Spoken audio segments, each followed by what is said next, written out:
Brahma Gurur Vishnu Gurur Devo Maheshwara Gurureva Param Brahma Tasmai Shri Gurave Namaha Chinmayam Vyapyat Sarvam Trilokyam Sacharacharam Tatpadam Darshitam Yena Tasmai Shri Gurave Namaha Tvameva Mata Cha Pita Tvameva Tvameva Bandhuscha Sakha Tvameva Tvameva Vidyatapinam Tvameva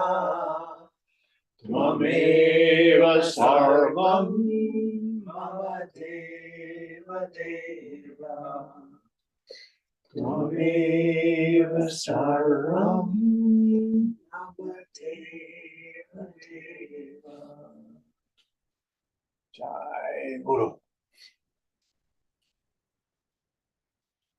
Yatha sarvani bhutani pratibhanti sthitani cha yatraivo bhashamam yanti tasmai satyatmane namaha. So where are we in our text? Chapter 3, number 14. Chapter 3, number 14. And what's the title of this chapter? The manner of origin. That's right. Meaning the origin of the phenomenal world.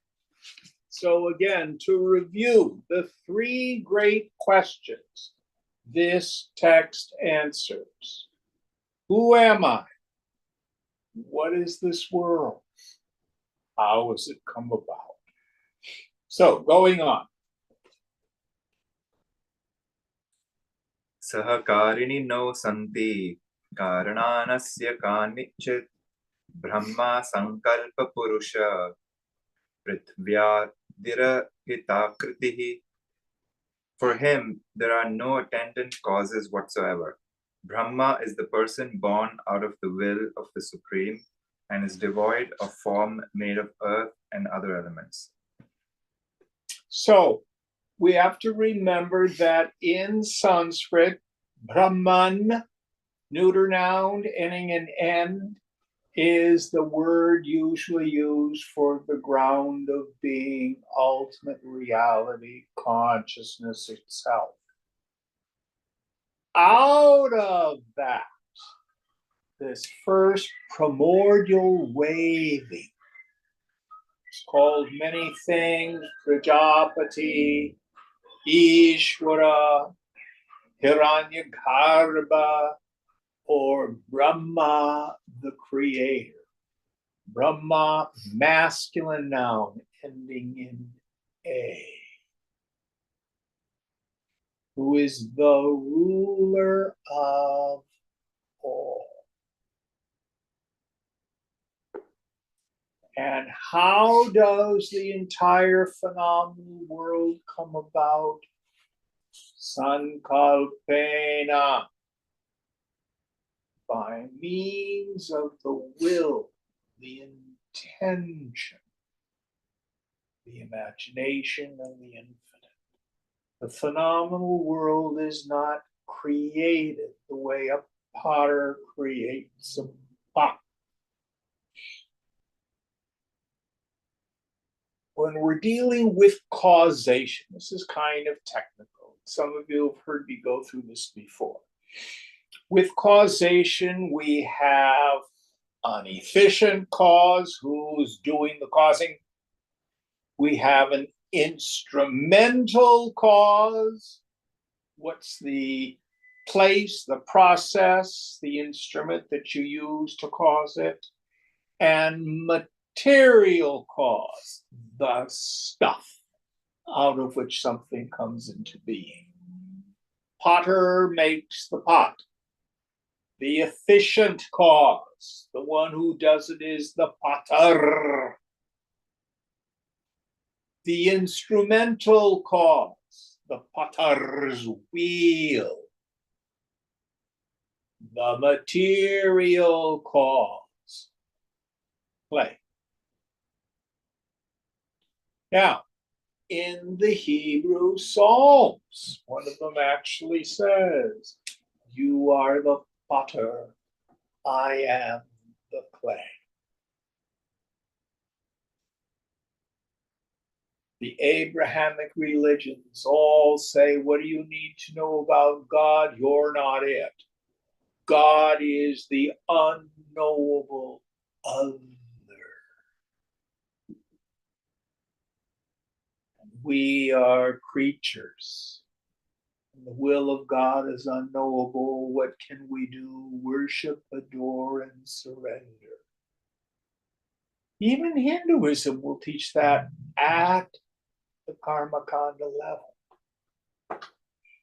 But that's not what Yoga Vasishtha is saying. Brahman is the instrumental, or the efficient cause. Brahman is the instrumental cause. Brahman is the very fabric of existence itself, the material cause. My favorite maxim from Chandogya, Sarvam Kalvidam Brahma. Sarvam Idam, all this. Kal, verily, is Brahman. What about the names and forms? Are they there or are they not? So, you as an individual, to some degree, reenact the creative process of the infinite. This is why when the Hebrew scriptures say you are made in the image and likeness of God, it doesn't mean God has 2 arms, 2 legs, and a head and a long beard. It means the process by which the infinite brings about all this is not inherently different than what goes on in the human mind. So, experiment. Close your eyes. Visualize an elephant. See its long trunks and its tusk and its big flappy ears. Here's an Indian elephant or an African elephant. Big legs, little twitchy tail. Now open your eyes. What was the efficient cause of your imaginary elephant? Who did it? What instrument did you use? Oh, my mind. Well, is your mind ultimately separate from consciousness? What was the material that you used? My mind.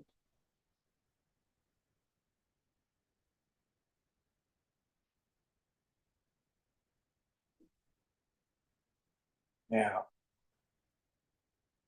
this is the same process by which Brahma, the creator God, or Ishvara, or Hiranyagarbha, or Prajapati, goes by many names. Allah, El, Yahweh,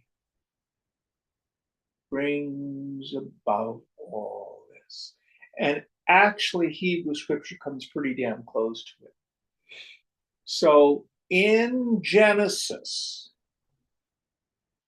in the beginning, everything was void and without form. And darkness was on the face of the deep. But in God's name does that mean? The deep here means consciousness. Then God said, fiat lux, because God spoke Latin. Let there be light.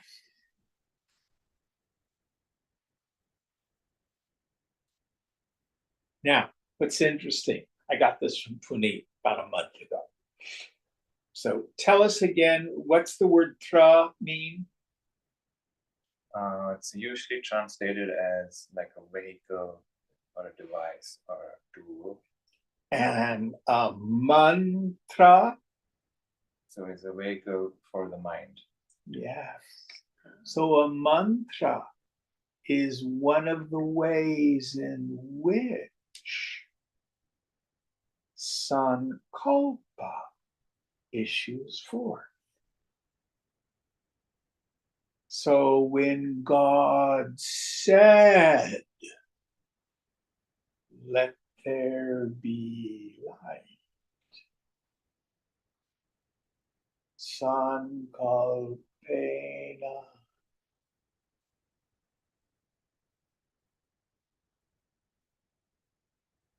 by means of intention, will, a vehicle for the mind itself. This is why yoga deviates a bit from psychology.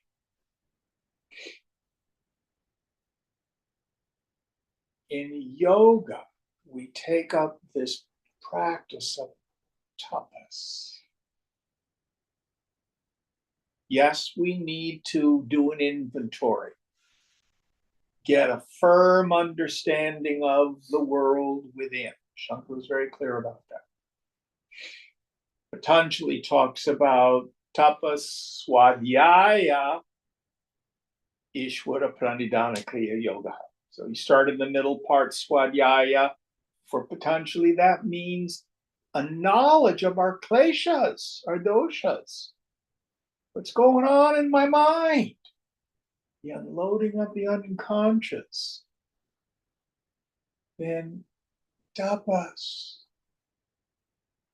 We turn the mind away from one flow of thought into another. We don't allow the mind to indulge in going down the rabbit holes of regret, resentment, self-pity, worry over the future.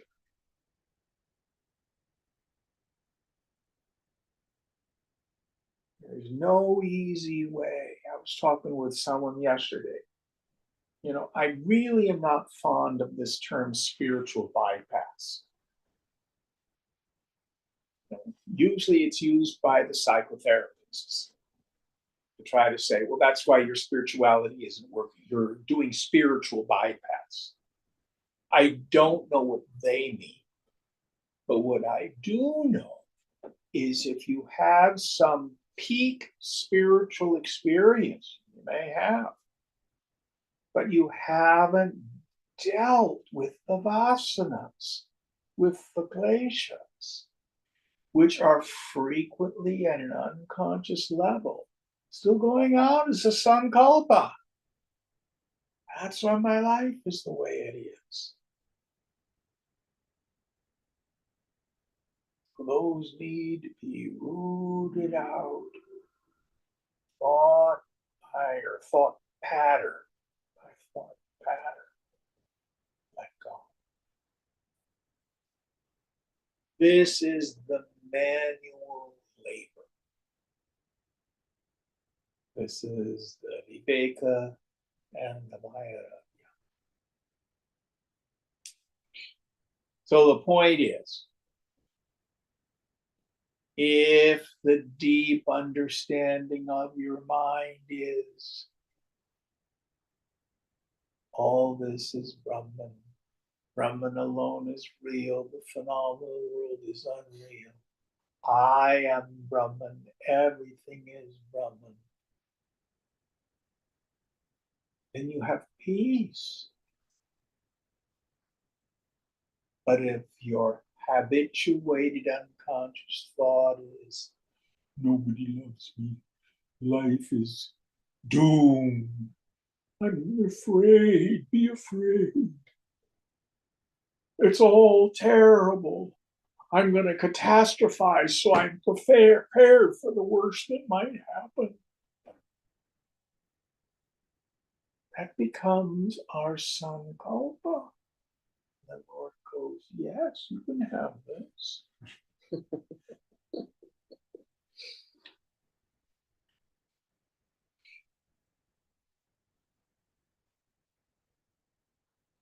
But it's not about saying, oh, I have these syndromes and patterns and I'm stuck with them and I just have to accept that I have a miserable life.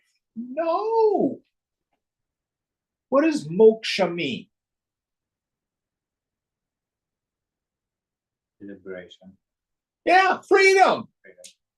It's not something that happens after we die. It's about being happy, content, and free right here, right now. That's the point. Any thoughts on this? What about positive thinking? Well, it's interesting. What the scriptures will say is in the beginning, when a klesha arises, what you do is you counteract it with the opposite idea. So, for example, let's say the fear of financial insecurity is a habit, really a common one among immigrants, because they come from cultures where there's a lot of poverty, kind of drummed into their head. Got to be very fearful about money. No amount of zeros will free you from the fear. No amount of zeros. But if the fear arises, what's the opposite of fear? Faith. Yeah. No, there's nothing to be afraid of. I've always been taken care of. I've turned my life. Ishvara Pranidhana. What does that mean? Trustful surrender To who? to God. Oh, phew, not the IRS. Let's go. Yes, that's the antidote. No amount of income will free you from fear. Or let's say you're plagued by judgment. Of course, judgment is usually two-sided. I'm upset because I think people are judging me.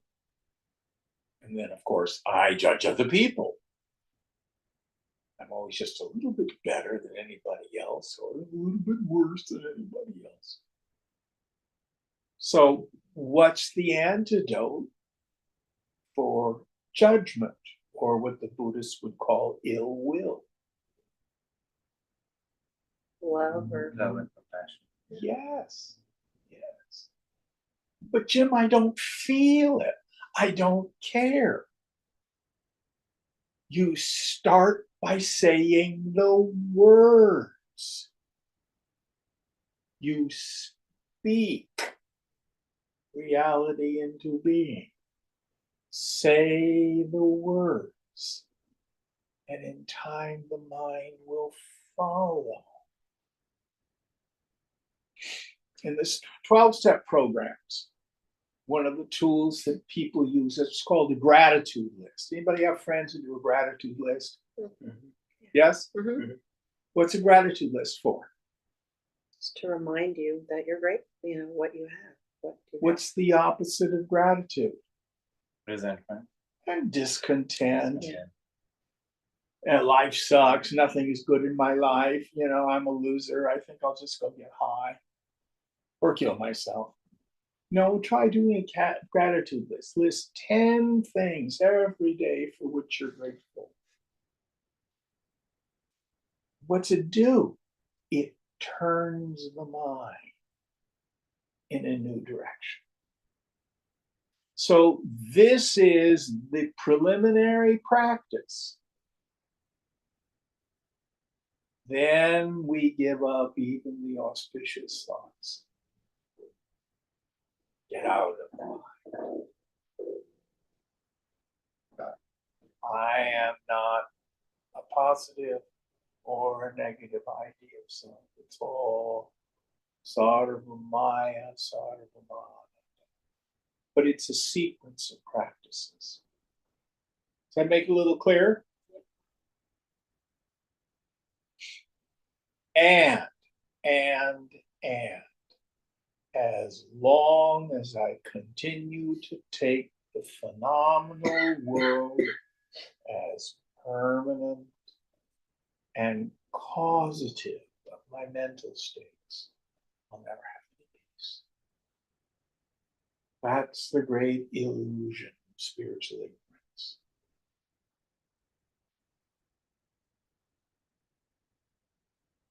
I was talking with a friend. This was way back during COVID. There's a young man sitting on my couch right where Wendy is. And he was a vaccine denier. Oh, big pharma's out to get us, and the government is doing this.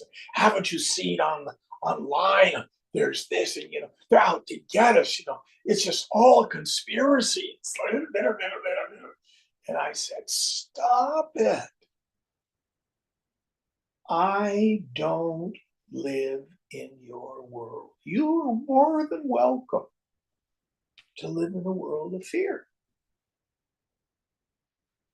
I live in a world where I live and move and have my being in God. I live in a world, a universe that conspires for my well-being if I let it. How about that one? How do I let it? Get out of the effing way. That's my world.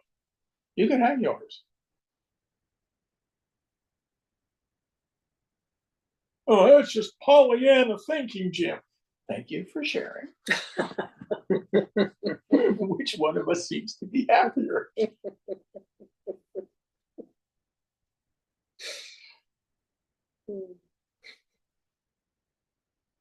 This is what Swamiji used to call the art of man-making. You build a human life thought by thought.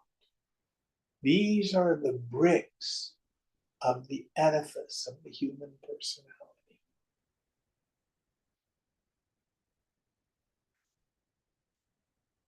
Is that useful? Yeah, thank you. And much of it is about making a decision. Now, there's no magic bullet. There's no secret mantra that's somehow going to get rid of all your resentment or all your fear.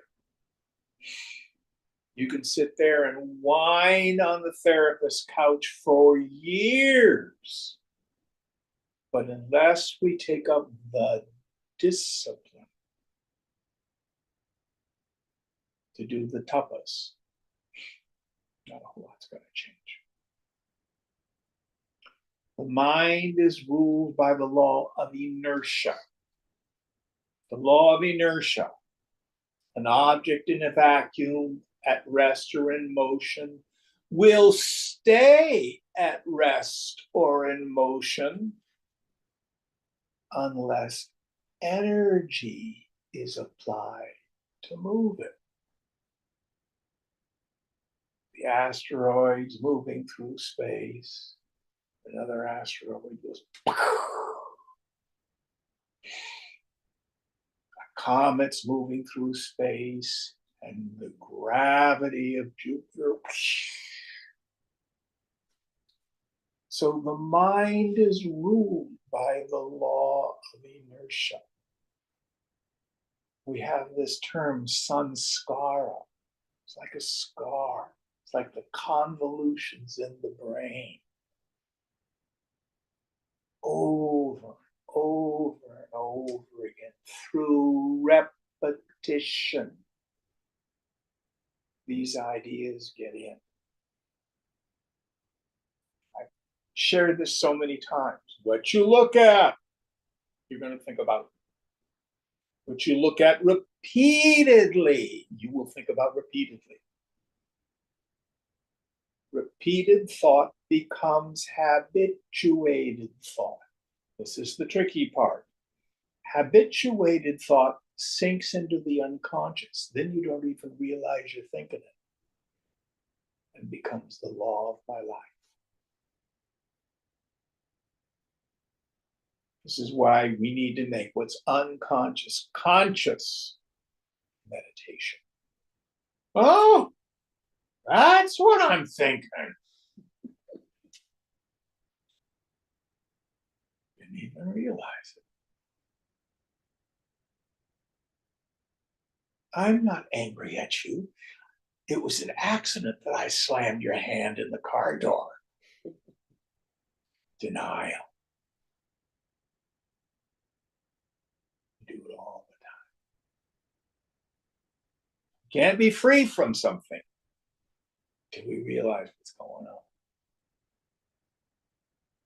So the power is in that attentive faculty. I call it the law of the third eye. It's like a miner's lamp, or those of you who ride a bicycle. Do you have a bicycle with a lamp in the helmet? Mhm. You know, so you can move your head and it illumines things. The attentive faculty.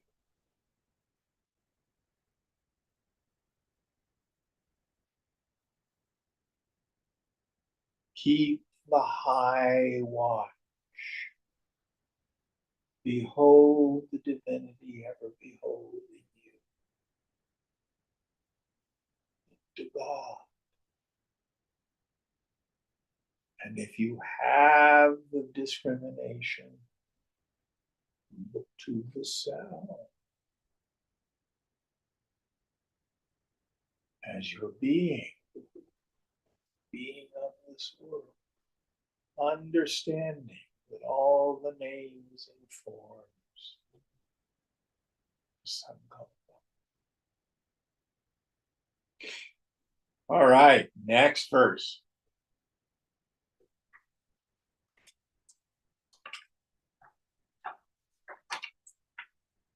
Brahmana tanyate vishvam manasaiva swayambhuva manomayam ato vishvam yannama paridrishyate. The universe is spread or projected by the self-existent Brahma only by the mind. Therefore, the universe which verily is seen all around is made of mind.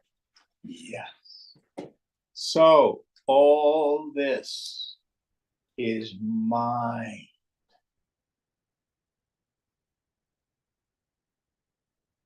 Now, we're on Wednesdays, we're going to go back and read I Am That by Nisargadatta Maharaj. And he will use the word consciousness. Actually, when he's using Sanskrit or Marathi, he'll use the word Chaitanya, the consciousness of things, mind states. He'll use the word awareness for chit, the ground of being. So that first forking of the infinite, Brahman is aware of stuff. What's the stuff? Chitta, the stuff of mind. Chaitanya, states of consciousness, which forms into the entire Vishwa, phenomenal world, gross and subtle. This all becomes easy to understand and clear by just going to the dream state. You are the God of your dream. Every night when you have a dream, you have mini Maya. So what happens? First, you go to bed and you go to sleep. Aparana Shakti, veiling power. The non-apprehension of yourself is the waker. No problems in deep sleep. But then what does the mind do? Patat! Dream! It is your one unified mind that then splinters or refracts into a dream body with a dream ego, a dream phenomenal world which is perceived as outside, and thoughts and feelings which are experienced as inside. But everything in the dream is in my mind. I am not in the dream. The dream is in me. Now, let's go to Gita. Krishna says, all this is strung on me like gems on a thread, money's with thread. Oh, isn't that lovely? Krishna's in you. And in the 9th chapter, I think it is, it says, well, actually, I'm not in them. They are in me. Consciousness is the context for the whole. And he goes on to say, well, actually, they're not even really in me. If you dream about the elephant, is the elephant real? You wake up with an elephant in bed with you?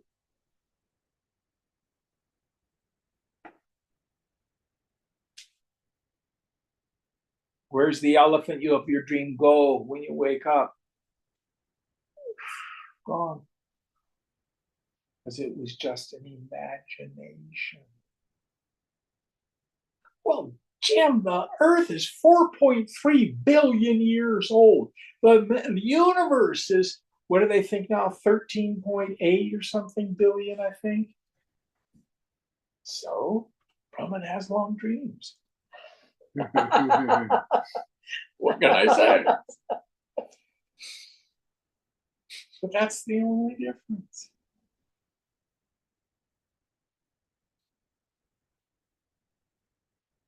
Now, what's the point of it?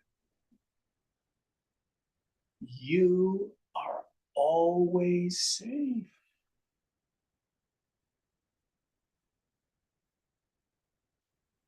And so is everyone else. What about those children who were blown to bits in Gaza? Isn't that a tragedy? Well, yes. Is a nightmare a tragedy? Well, it's certainly unpleasant. Some of our nightmares can be terrifying. But are they real? Does anybody really get bitten by the vampire in the dream? All those children who were bombed in Gaza, the self of them is untouched. Now, all the political figures that you may disagree with, may think they're demonic, horrible people. Sarvam Kalvidam Brahma. They too are the Lord's creation, manifestation. And the Lord has a way of imagining some really strange things. I mean, he imagines a two-humped camel. He can imagine a strange US president. And the truth is, they are all impermanent.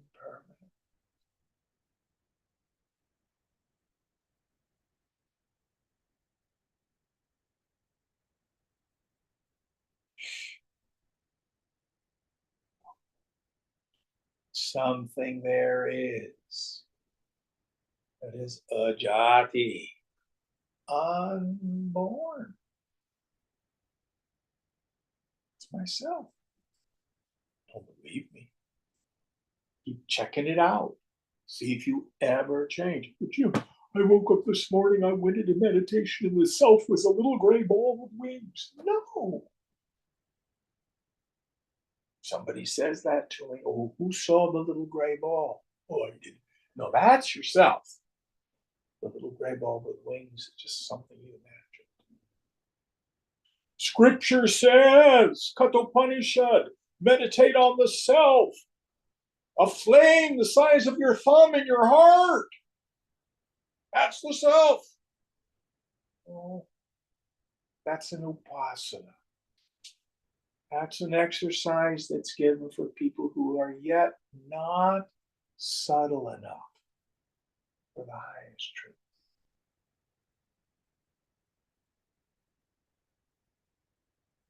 Doesn't mean that's what the Upanishad is really teaching.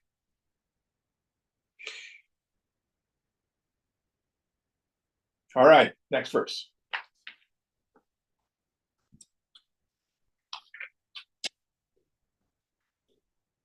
Yat artha pratibhanam tat mana ityabhidiyate nastyasya manaso rupam sankalpat tat na bhidyate. That which is the understanding of objects is called the mind. There is no form for this mind. It is not separated from thought or imagination. So, what is the mind? And I think I've shared with you Swamiji's spiritual algebra. Mind, M, equals A, awareness, plus, we'll use V for vritti tonight.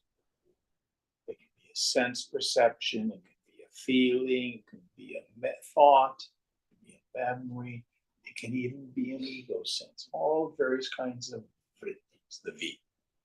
So if I take the V and I move it to the other side of the equation, mind minus the vrittis, the sankalpas, the flow of thought equals pure awareness. Listen carefully. You have a thought, you have a feeling, you have a memory. You don't have awareness. You are awareness. It's not like awareness one is going to look at an awareness two. Oh, there's awareness. The mind is not aware. You are awareness.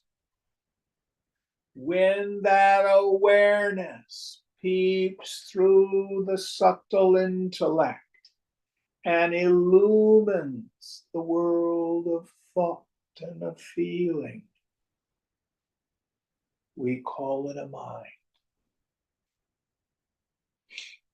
Where is the mind? It's not any place. We have these koshas. You've got the physical body, that's here. And then the monomycosis, isn't that like a little milk bottle inside your physical body? No, it's nowhere located. Now, let me tell you about the mind. Using metaphor of Gaudapada. Some of you have studied Mandukya. Michael Schramm, have you studied Mandukya with the Gaudapada Karika yet? No, we do that later. Well, we're going to get a little bit of a jump ahead. So in the last chapter, which is titled Alata Shanti, what's the Alata? Firebrand. You have to imagine there you are. I don't know if Gaudapada was a Malayali, but let's say he was. So there you are in a village in southern India, and they have a bonfire in the middle of the village. Someone picks up a firebrand. Goes whoosh. Modern day example is the sparkler. The circle in the sparkler. Now, is there a circle in the sparkler? Is it like fishing line in the fishing reel? Any of you go fishing? Yes, no? I have. Okay, so you're casting. Do you go deep sea fishing or fly fishing? What kind of fishing? Just like bay fishing. Yeah. Yeah, off of so a- you, yeah. but you cast your rod. Yeah, yeah. So you take your rod, you go, whoosh, and the fishing line issues forth. That's not what happens with consciousness. You go, and the line goes back onto the reel. If you're making the circle in the sparkler, when you stop moving the sparkler, where does the circle go?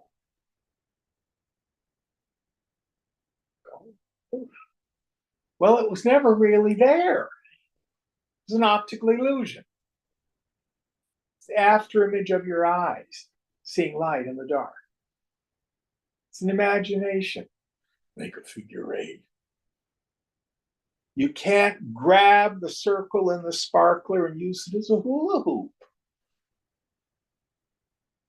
Seen, but not real. So what's the parallel? The movement of the tip of the sparkler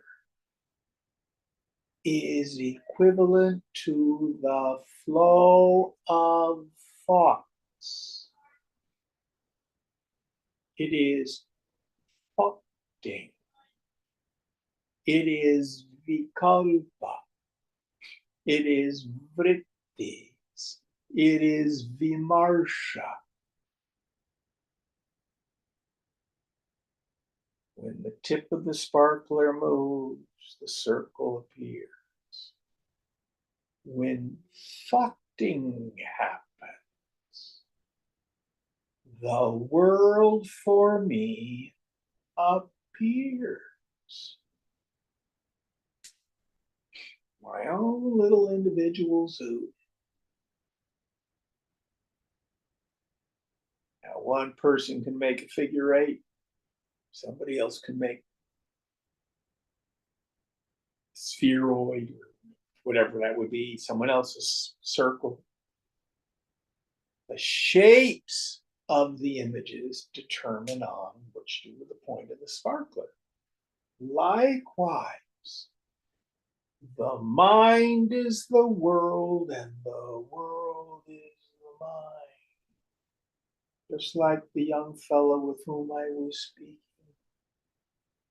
Be afraid, Jim. Big Pharma's out to get you. COVID. You know, the government's trying to control us. There's Q. There's deep state. Be afraid.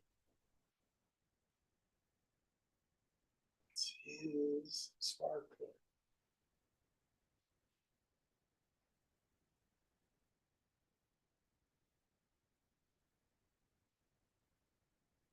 Stop the mind, and you stop the world. This is the deepest meditation. This is samadhi. Thin the mind. Tanu manasa. And you thin the world.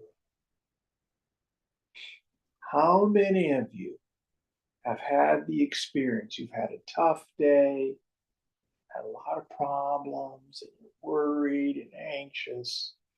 You come into class, and we revel in the halls of Vedanta, and all that stuff recedes and goes away.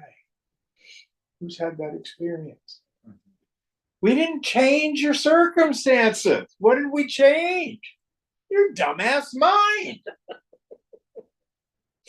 We thinned out your mind.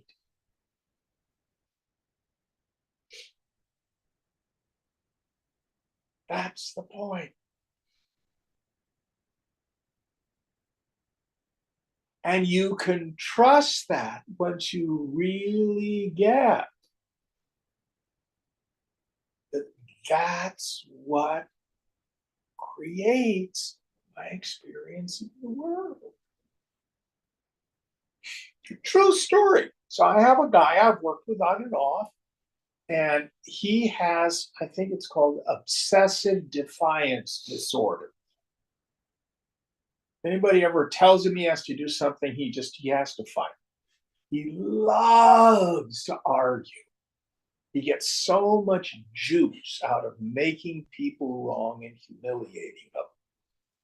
He's very good at it. He's very bright. One of the side effects is he gets beaten up on public transportation all the time. Oh my God. You know, he's much better because one guy followed him off of a BART train, pushed him down on the ground, kicked the shit out of him, stole his stuff, and he's not, faced off with somebody on public transportation to that degree again. And I laugh and I tell him, I won't mention his name. I get on the bus and I sit next to a little old black lady and we start talking about God. Well, where do you go to church? I'm blessed. I'm sure you've met Oh yeah. little black ladies who Yeah. do this. They're Yeah. so deep in their faith. Yeah. And we just have God talk on the bus. And what's the difference? What's the difference? I live in the same Bay Area this other kid does.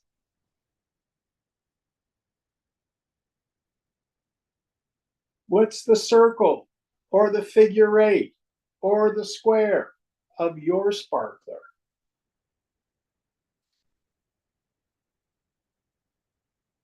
Or as Tejo Mayananda used to say, do you know how to get rid of your worries?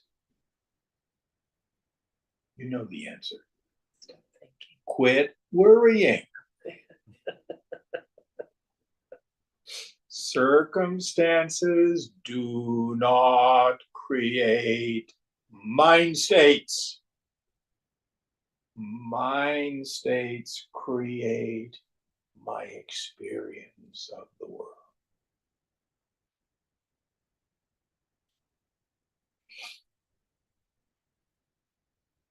This is fundamental to understand, and we will have no peace till we deeply internalize this truth.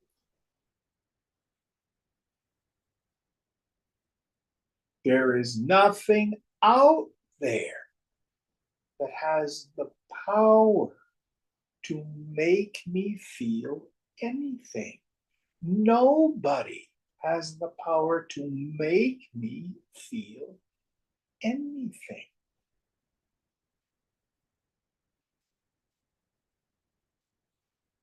That doesn't mean the yogi hits all the green lights of life. Sometimes there are deep, deep karmic impressions, and non-conducive circumstances will arise, but it doesn't have to mess with your serenity.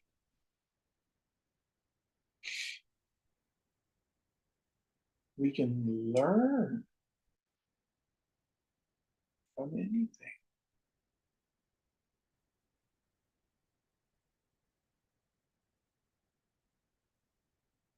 So this is an important enough verse that it's worth reading the English one more time, if you'd be so kind.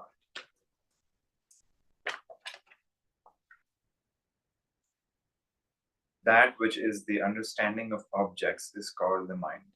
There is no form for this mind. It is not separated from thought or imagination. But didn't we do the one about it being the world? Isn't that the next one? I don't think so. Oops. I got ahead of him. All right, next verse. Avidya sansriti chittam bandho jnanam manah tamah iti sankalpa jalasya namanyetani Raghava, Rama, nescience, stream of worldly life, thinking, substance, bondage, ignorant, mind, darkness. These are the names of the web of thoughts. Yes. Jala means a web. So this web of the mind is the world for me when I'm caught up in it and I think it's real because of avidya, ignorance. Then there's no escape from the tribulations. No escape. How do I get out? Quit believing the mind. Take on the mantra, I cannot think a real thought. No personal thought of self is real. Brahma Satyam Jagan Mithya. Brahman alone is real, the phenomenal world is illusion. Sarvam Kalvidam Brahma. All this is verily Brahman. Purnat Purnamudachyate. From the fullness of that, the fullness of this is issued forth. So many phrases in scripture. Thunderous. Don't worry. Be happy, as Meher Baba used to say.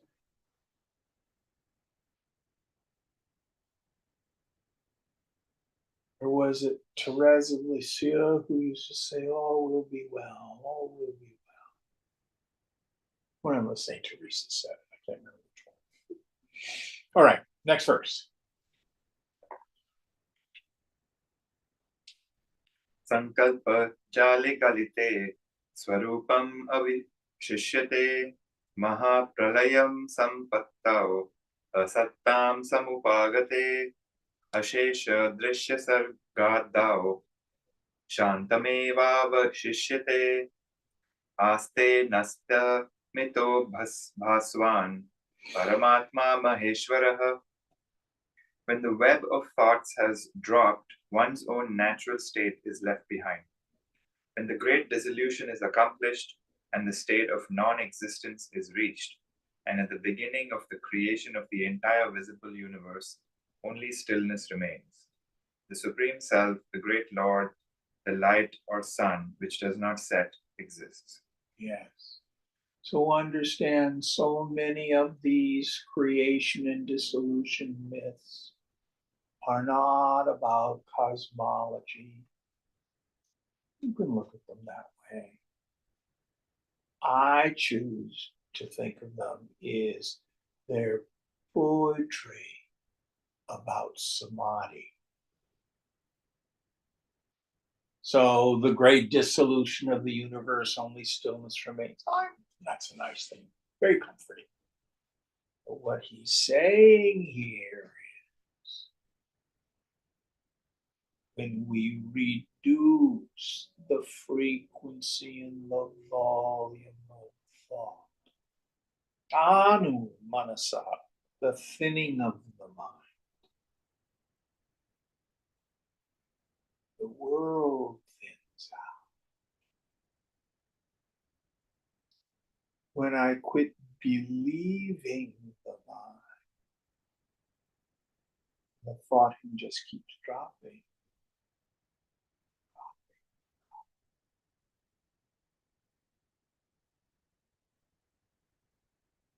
And the world starts to be like a two-dimensional transparency.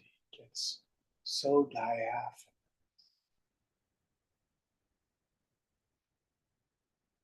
And in those auspicious moments, in the mind stops.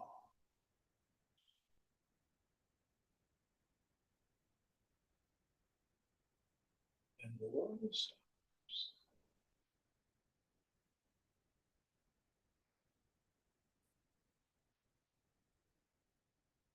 Bring the mind back and the world appears again.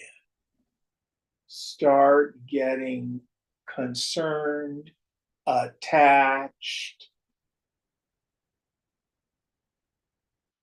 This is serious business. The world gets thicker and thicker.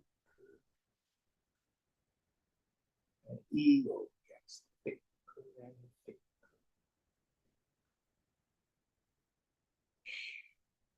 Fit out the mind and the whole mess. Sankalpa jala, web of thought, thins and in the world. Don't believe me?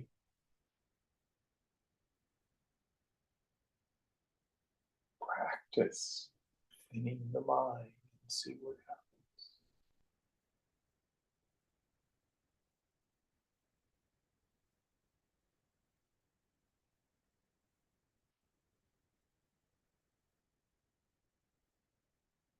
Next verse.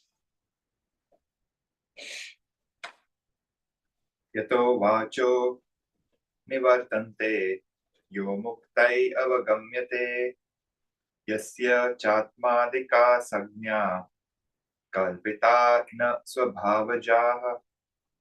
From whence words return, unable to define, who is understood by the liberated, for whom names such as self have been fashioned and not born of innate disposition. Yes. So, he who knows, knows it not. Oh, I can expound on the Vedanta, the chapter and verse. She who knows it not, knows it. Achintyam, avyapadesha, nirupam.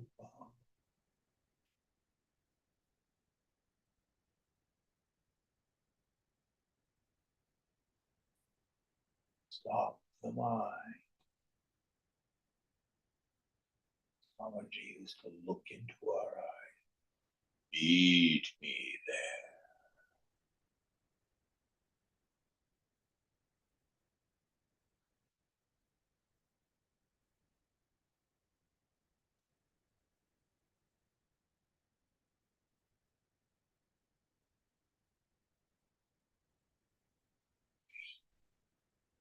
And when the mind returns, the world returns, but our understanding of the world is very different.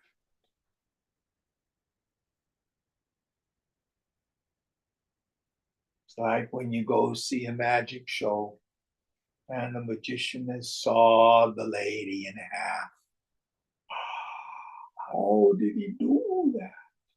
And he explains the magic trick. See it again. Oh, that's so cool. It looks like he's sawing the lady in half.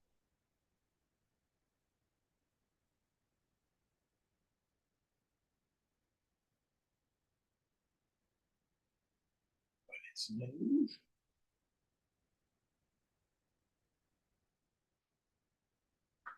Next one.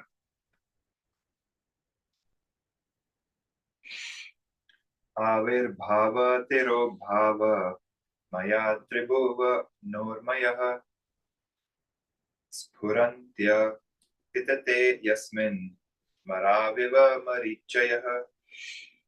Spread over whom manifest the waves of the three worlds in the form of appearance and disappearance, just as a mirage in a desert.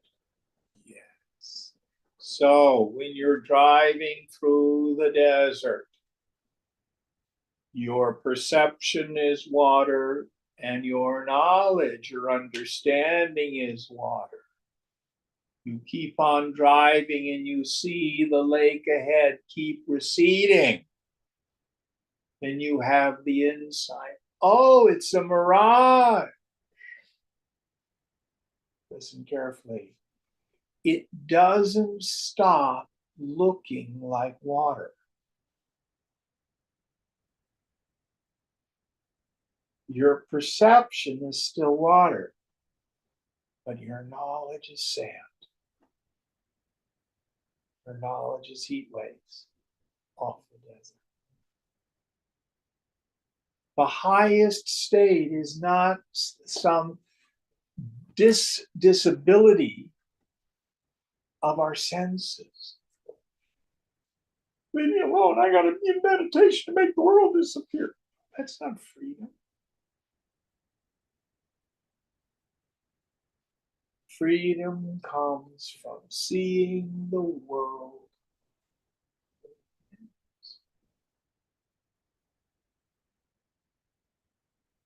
All of this can be reduced to these two scriptural statements. You only need these two if you go deeply into them. Brahma Satyam Jagan Mithya. Brahman alone is real. Consciousness alone is real. The names and form are mithya. They're illusion. They're a hologram, fake news. What is actually here? Sarvam Kalvidam Brahma. It's all verily Brahman. There's not Brahman plus a world. Another little mantra I have found. Right where the trouble seems to be, there God is.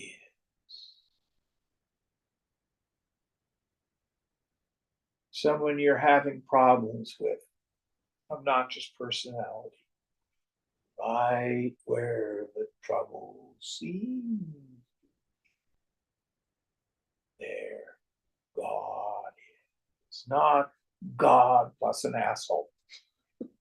God alone.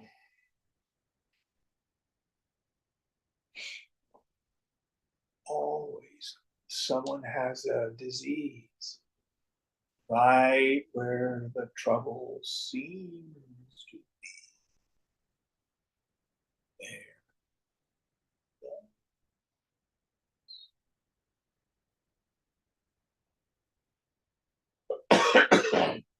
Next verse.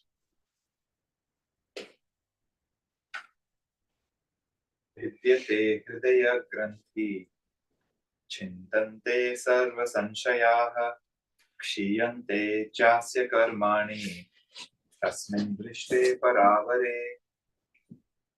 When that all including self is perceived, the knot of the heart is broken, ignorance is removed, all doubts are cut asunder, and all the karmans are destroyed. Yes. So, for the dreamer, if I dream I'm being chased by a bandit, what I need to do in the dream is get away from the bandit. That's what the dream mind posits as the solution. But where does the whole issue go when I wake up? Listen carefully. The dream of this world, we'll get into this. This is the paradigm of this text, can be reduced to 3 thoughts. Jiva Bhavana, I think I'm a person. There's a goal separate from me that's joy giving or misery producing. It's over there. And Kartavya. Kartavya is the need to struggle.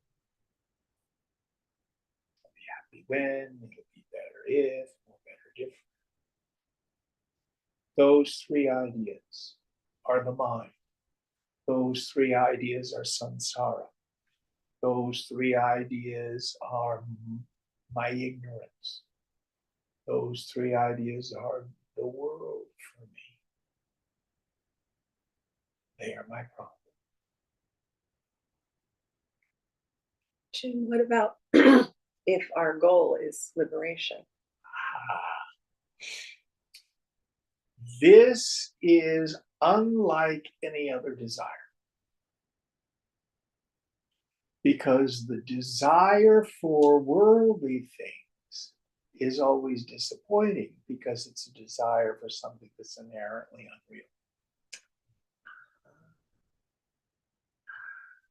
The desire for liberation, ultimately, you see, it's the desire to realize who you are. Now, in the end,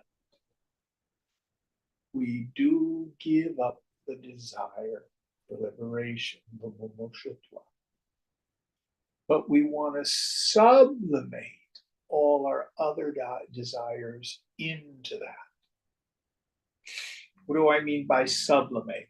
The metaphor I usually give is if you're in college and it's Friday night, you're in the dorm, and all your friends are saying, we're going out for pizza and beer. You want to come? And you think, oh no, I've got a project or a paper due Monday that's really important. I really want to get a good grade in this class. I really would love to go have pizza and beer with you, but I want to do well on this paper. That's a higher desire. So we sublimate, we let go of the lesser desire for the greater desire. Does that make sense? Absolutely. You understand the process? Yeah, no, that's very That beautiful. is mumukshutva. So we sublimate. I don't mean suppress or deny. Yeah, I get it. So when my mind says, oh, I really want a partner, it's okay. But you don't really want a partner, you want Krishna. That's what you really want. Oh, I want to start my own business. Okay, you can start your own business, but that's not what you really want. What do you want? Krishna. I want a baby. Babies are nice. But what you really want is Krishna. Always. Why? Because babies, partners, jobs are shunyata, inherently void. They're not bad, they're just neutral. I attribute the joy-giving properties to them. We've gone into this in such depth Monday night, in this Ananda section of Panchadashi. Well, just the fact that, one man's meat is another man's poison. Oh, I want a baby. Oh, I don't want a baby. How can, Children should be obscene and not heard.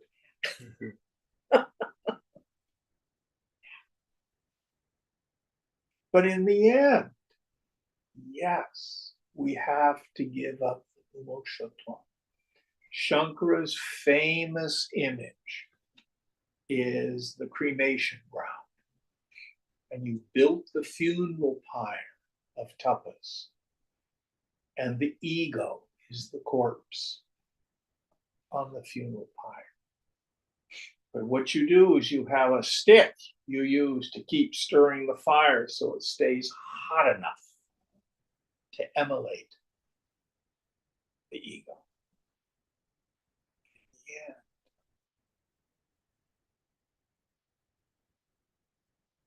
Throw the last stick on the fire.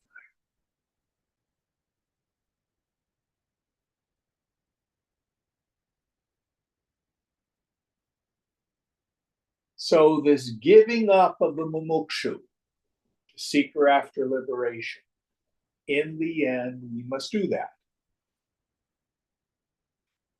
But until those final meditation moments, it becomes the engine of driving our sadhana.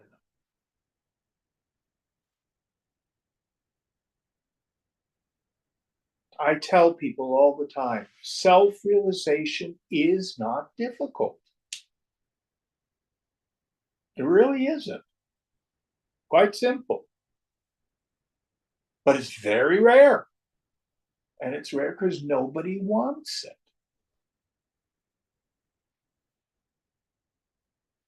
It is like,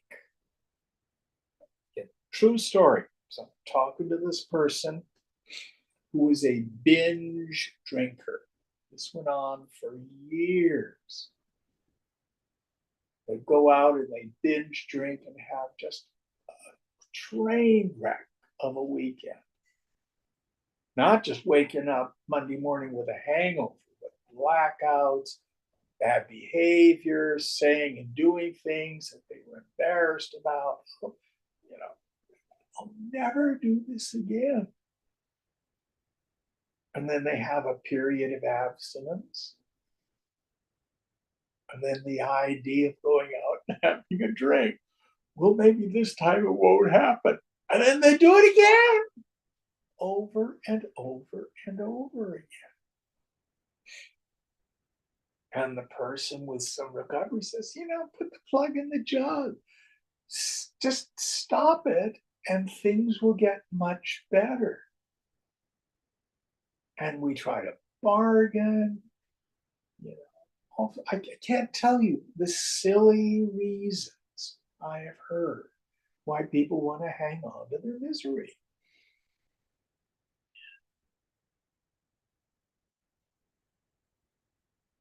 Let it go. Let it go. But it can take lifetimes to develop mature. As long as you keep smooching that snake, there's no chance of seeing the rope.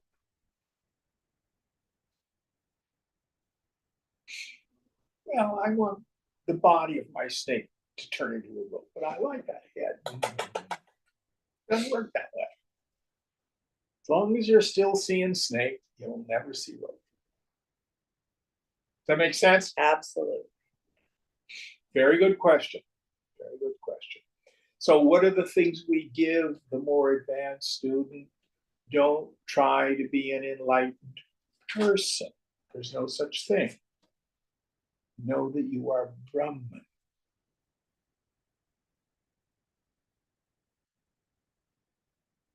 You think you're an enlightened person, you're going to have these kind of doubts. Well, is this it? Is there more? Am I awake now? Am I not awake now? Oh, this I'm sure is it. I want everybody to know about it. All that kind of bullshit. Making sense? Mm-hmm. Yeah.